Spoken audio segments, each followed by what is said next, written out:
2018 নির্বাচনে এই রাজ্যে বামেদের বিদায় ঘণ্টা বেজে গিয়েছিল।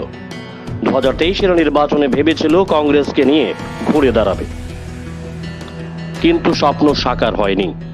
তারা ক্রমশ অবনতির পথে।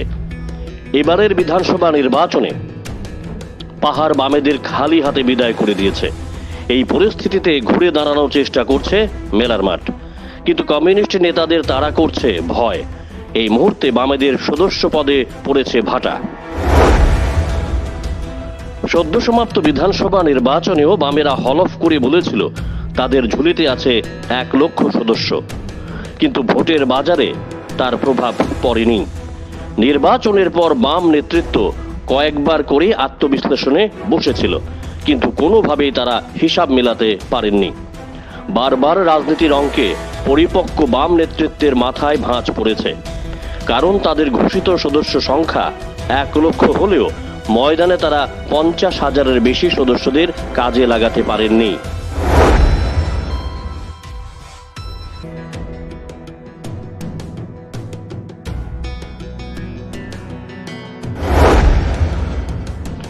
মেলার মাঠের খবর, এখন পরিস্থিতি আরো সঙ্গীন হয়ে উঠেছে। দিন দিন কমে শুরু করেছে পার্টির সদস্যের সংখ্যা। সামনে লোকসভা নির্বাচন, জাতীয় নির্বাচনে তারা একা কিছুই করতে পারবে না। কংগ্রেসকে সঙ্গে নিলেও লাভ হবে না। একমাত্র তীব্রামথার সঙ্গে হাত মেলাতে পারলে বিজেপিকে চাপে ফেলতে পারবে। তবে মথা এখনো বামেদের কাছে বিশ্বাসযোগ্য নয়, কারণ সদ্য সমাপ্ত বিধানসভা নির্বাচনে মথা বামেদের সঙ্গে বিশ্বাসঘাতকতা করেছে। বাম নেতা কর্মীদের একাংশ স্পষ্টভাবে জানিয়ে দিয়েছে মথার সঙ্গে যেন কোনো রকম সমঝোতায় না যায়। বাম নেতৃত্বের বক্তব্য অনুযায়ী বিধানসভা নির্বাচনের পর তাদের সদস্য সংখ্যা হুড় করে কমতে শুরু করেছে। অনেকেই সদস্য পদ নবীকরণ করতে চাইছে না, আবার যারা নেতাদের মুখের দিকে চেয়ে সদস্য পদ নবীকরণ করেছে তাদেরকে কাজের সময় পাওয়া যাচ্ছে না। এই অবস্থায় লোকসভা নির্বাচনের প্রাক লগ্নে মহা সমস্যায় আছে সিপিআইএম। রাজনীতিকরা বলছেন এটা পরিষ্কার, লোকসভা নির্বাচনে বামেরা প্রত্যাশিত ফলাফল করতে পারবে না, কারণ পাহাড়ে তারা নিঃস্ব। সমতলে সংগঠন থাকলেও নির্বাচনের পর কর্মীরা ঘর থেকে বের হওয়ার সাহস করছে না।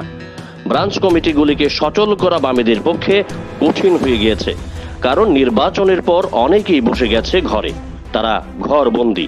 স্বাভাবিক কারণেই লোকসভা নির্বাচনের আগেই মেলার মাঠে বাড়ছে আতঙ্কের প্রহর।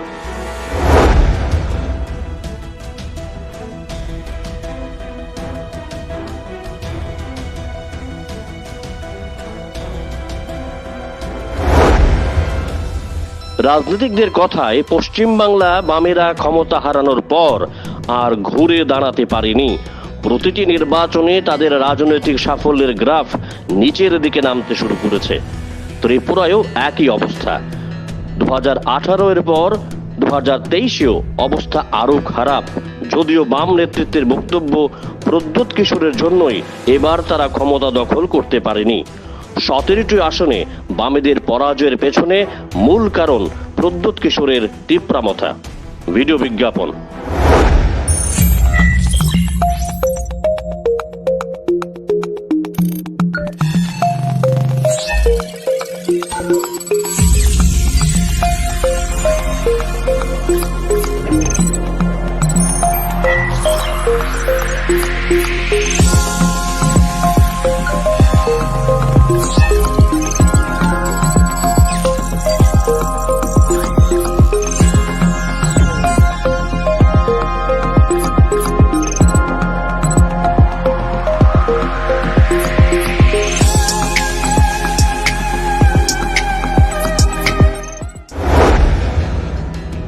Bureau Report, Jam 24 News।